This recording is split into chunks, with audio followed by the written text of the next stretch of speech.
अनुसार राधा रानी के निस्वार्थ प्रेम को समझने के लिए भगवान श्री कृष्ण ने कलयुग में श्री कृष्ण चैतन्य महाप्रभु के रूप में अवतार लिया। गौरंग महाप्रभु ने जगन्नाथ मिश्र और सची देवी के घर नवदीप धाम में जन्म लिया। वहाँ भगवान ने कई सारी लीलाएं की। बचपन में अपने सखाओं संग खेले, शास्त्रों का अध्ययन किया।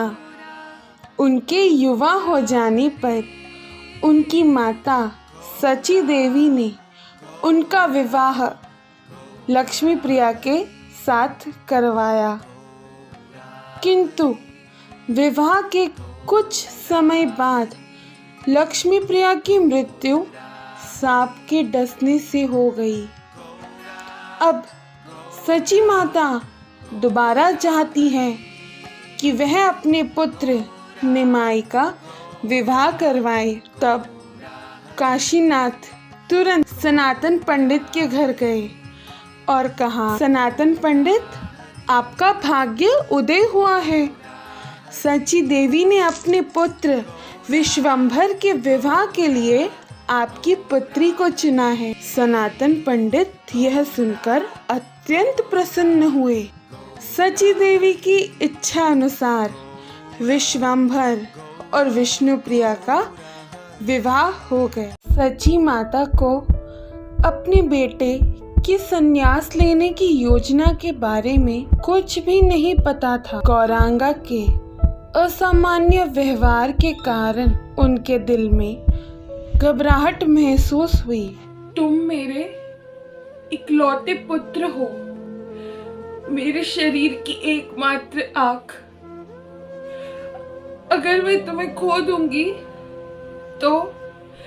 तो मेरा जीवन अंधकार से ढक जाएगा। पुत्र विश्वंभर, मैंने सुना है कि तुम संन्यास लेने की योजना बना रहे हो। यह सुनकर मुझे ऐसा प्रतीत हो रहा है कि मेरे सर पर दुखों का पहाड़ टूट पड़ा है। पुत्र, मैं अकेली हो जाऊंगी। मैं तुम्हारे अलावा सब कुछ भूल गई हूँ निमाई। तुम पुत्र मेरे आँख के तारे हो, हमारे परिवार के कुल दीपक हो तुम। तुम्हें पता है निमाई, नदिया में सब मुझे कहते हैं कि मैं तुम्हें अपने पुत्र के रूप में पाकर अत्यंत भाग्यशाली हूँ। मेरे इस अभिमान को मत तोड़ो निमाई, मत तोड़ो मेरे इस अभिमान को। पुत्र, अगर तुम चले जाओगे तो सब कुछ नष्ट हो जाएगा। जिन लोगों ने मेरी तरफ सौभाग्य पाने के लिए देखा था, अब वे दुर्भाग्य से बचने के लिए मुझसे मुंह मोड़ लेंगे। विश्वंभर, तुम्हारे जैसा पुत्र परिवार का नाम रोशन करता है। अगर तुम चले जाओगे तो मेरा जीवन उस खाली जंगल की भांति हो जाएगा, सूना और बेजान। यदि तुम मुझे कष्ट देकर दुर्भाग्य लाओगे तो मैं गंगा में डूबकर अपने प्राण त्याग दूंगी। पुत्र, तुम्हारे कोमल पांव पथरीली राहों को कैसे सहन कर पाएंगे? जब तुम्हें भूख प्यास लगेगी तो तुम्हें कौन खाना खिलाएगा?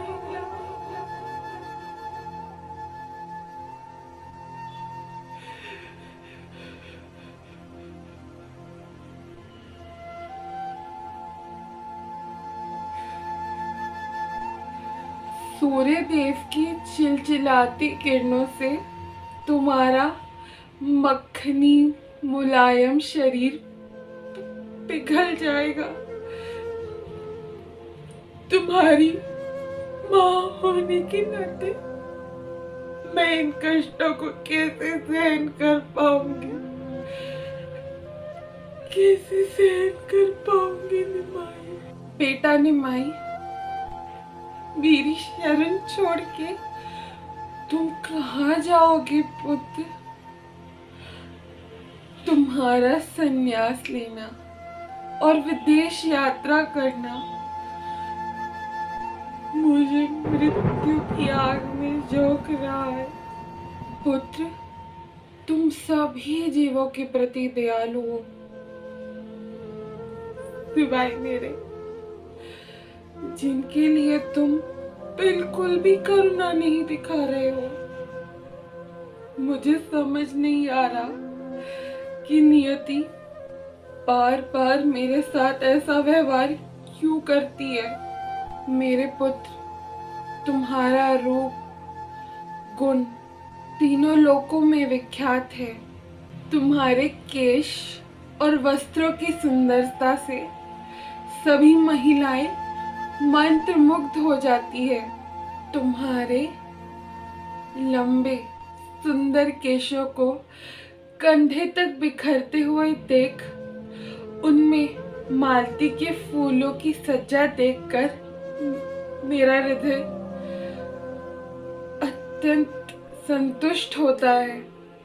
निमाई, जब तुम हाथ में शास्त्र पकड़कर सड़क पर अपने मित्रों के साथ चलते हो तो तुम्हें देखकर मेरा मन अत्यंत प्रसन्न होता है। मेरे पुत्र, तुम अपने सहयोगियों को कैसे छोड़ सकते हो? तुम्हारे संन्यास लेने से सब मर जाएंगे। सबसे पहले मैं मरूंगी और फिर विष्णु प्रिया मर जाएगी और सभी भक्त धीरे धीरे नष्ट हो जाएंगे। भक्त जैसे मुरारी, मुकुंद दत्त, श्रीवास, अद्वैताचार्य, गदाधर, नरहरि, वक्रेश्वर पंडित, श्री रघुनंदन, श्री राम जैसे भक्त तुम्हें देखे बिना मर जाएंगे पुत्र। मेरे प्रिय पुत्र, कृपया इस पे विचार करो और संन्यास लेने के लिए यहाँ से मत जाओ। युवा अवस्था में काम, क्रोध, लोभ का प्रभाव बहुत प्रबल है। ऐसे युवा अवस्था में संन्यास लेने से तुम अपने त्याग व्रत का पालन कैसे करोगे पुत्र? आई, आप दुखी मत होइए। मैं आपको ध्रुव महाराज की कथा सुनाता हूँ, जिनकी माता के कारण वे एक बहुत बड़े प्रसिद्ध भक्त बने थे। आप इस अमृत को ध्यान से सुनिए। आई, एक शिकारी के पास क्या अच्छा गुण था? ध्रुव महाराज की उम्र ही क्या थी? क्या गजेंद्र के पास कोई ज्ञान था? क्या कुब्जा के पास कोई शारीरिक सुंदरता थी? क्या राजा उग्रसेन के पास कोई वीरता थी? क्या सुदामा के पास बहुत सारे विशाल धन थे? क्या विदुर बहुत ही उच्च कुल से जन्म लिए थे? आई, परम भगवान श्री कृष्ण को केवल प्रेममय भक्ति से ही जीता जा सकता है। अन्य कोई भौतिक गुणों से हम उनको जीत नहीं सकते। आई, आप भी इस अमृत को सुनिए कि किस प्रकार एक 5 साल के ध्रुव महाराज को उनकी माता के कारण परम गति प्राप्त हुई। आई, ब्रह्मा जी के मानसिक पुत्र स्वयंभुव मनु वे बहुत ही अधिक शक्तिशाली और दुर्जय राजा थे। उनका शरीर व्यवहारिक रूप से आध्यात्मिक था। उनके 2 पुत्र प्रियव्रत और उत्तानपद, वे ब्रह्मा जी की दया से वे महान राजा बने थे। राजा उत्तानपद की 2 पत्नियां थीं, रानी सुनीति और रानी सुरुचि, लेकिन राजा अधिक महत्व अपनी पत्नी सुरुचि को ही देते थे। इसी कारण से रानी सुनीति को दासी का कार्य करना पड़ा था। सुरुचि के 7 पुत्र थे, उनमें से एक का नाम था उत्तम और दूसरी तरफ रानी सुनीति का केवल एक ही पुत्र था, जिसका नाम था ध्रुव। सुनीति को बिल्कुल एक दासी की तरह रखा गया था। उसको बेस्वाद भोजन खाना पड़ता था। उसने अपने पुत्र ध्रुव के साथ ही बहुत सारे दुख सहे। इन सब के बीच एक बार की बात है, राजा उत्तानपद अपनी पत्नी सुरुचि और अपने 7 पुत्रों सहित सिंहासन पर बैठे हुए थे और आनंद उठा रहे थे। और उसी बीच 5 साल का छोटा सा ध्रुव सिंहासन की तरफ आया और उसने भी सिंहासन पर चढ़ने की कोशिश की, लेकिन उसके जो अन्य 7 भाई थे उसने उसको धक्का दे दिया और वह नीचे जमीन पर गिर पड़ा। क्योंकि राजा भी सुरुचि के नियंत्रण में थे, इसलिए राजा कुछ भी नहीं बोले। जैसे ही छोटा सा ध्रुव जमीन पर गिर पड़ा तब वो बहुत जोर जोर से रोने लगा। और तब सुरुचि ने उस 5 साल के छोटे से ध्रुव से इस प्रकार कहा, तुम व्यर्थ में रो रहे हो बालक, क्योंकि तुम एक दासी के पुत्र हो। तुमने ऐसा सोचा भी कैसे कि तुम सिंहासन पर बैठ सकोगे? तुम कभी नहीं बैठ पाओगे, क्योंकि तुम्हारी माता ने अपने जीवन भर में, अपने कई जन्म में कभी भी कृष्ण की सेवा नहीं की है, और इसी कारण से वो आज दासी है और एक दासी के पुत्र को इस सिंहासन में बैठने का कोई अधिकार नहीं है। ये सब सुनने के बाद वो अपनी माता के पास दौड़ता हुआ चला गया और उसने सब कुछ बता दिया कि किस प्रकार सुरुचि ने उसको अपमानित किया। ये सब सुनने के बाद रानी सुनीति भी रो पड़ी और तब सुनीति ने ध्रुव से कहा कि राजा अपने पुत्र ध्रुव से अधिक प्रेम नहीं करते, वे अपनी पत्नी सुरुचि से ही अधिक प्रेम करते हैं। और क्योंकि सुनीति ने अपने पिछले जन्म में कृष्ण की सेवा नहीं की थी, इसी कारण से उनको ये पद नहीं मिला। तब सुनीति ने फिर से कहा कि कृष्ण ही केवल है जो हमारा भला कर सकते हैं, इसलिए बेटा तुम कृष्ण की शरण में जाओ, जिससे कि तुम्हारा लाभ हो सके। वे ही अब तुम्हारा कुछ कर सकते हैं। और तब उस 5 साल के छोटे से ध्रुव ने अपनी माता का आज्ञा का पालन किया और वो वन की ओर तपस्या करने के लिए चला गया। जब ध्रुव महाराज कठोर तपस्या में लगे थे, तब अन्य देवतागण उनकी परीक्षा लेने के लिए वहां पर आए और नारद जी ने भी उनको समझाया कि पुत्र तुम वापस चले जाओ, लेकिन ध्रुव महाराज ने किसी की नहीं सुनी और वो कठोर तपस्या में लगे रहे। इस प्रकार इतनी कठोर तपस्या के बाद अंत में भगवान विष्णु को उनके सामने प्रकट होना ही पड़ा और उन्होंने उनको वरदान दिया, मेरे प्रिय पुत्र, मैं तुम्हारे साथ चलूंगी और कृष्ण कथा पर चर्चा करते हुए अपने दिन बिताऊंगी। तुम मेरा घर छोड़ दोगे और अपने केश कटवा लोगे। मैं भी अपने केश काटकर कानों में कुंडल धारण कर जोगी का लाल वस्त्र धारण करूंगा और एक योगिनी की भांति तुम्हारे साथ सड़कों पर चलूंगी। आए कृपया आप मेरी बात सुनिए। कौन किसका है इस संसार में? सब कृष्ण के हैं। कौन किसका पुत्र है? सब केवल कृष्ण के ही है।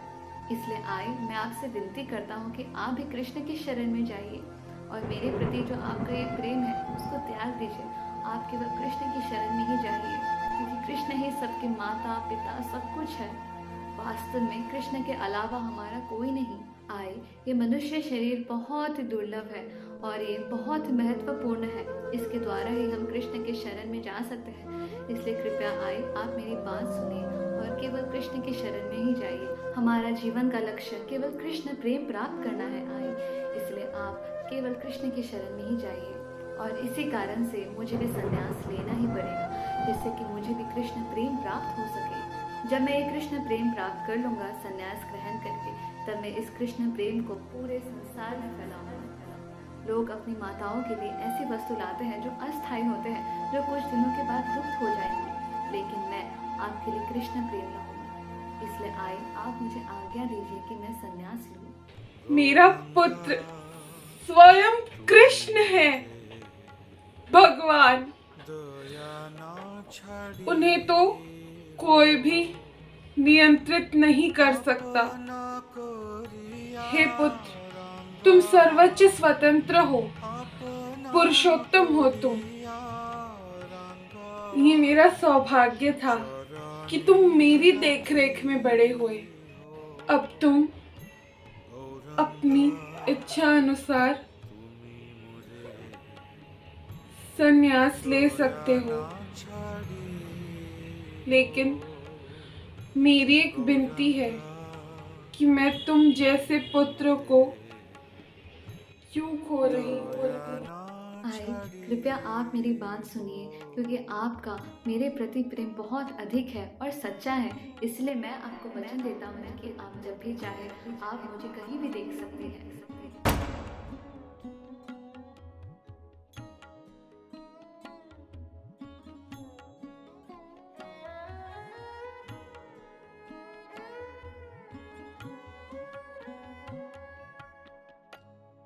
তোমার চরণ লাগি সবতে আগিনু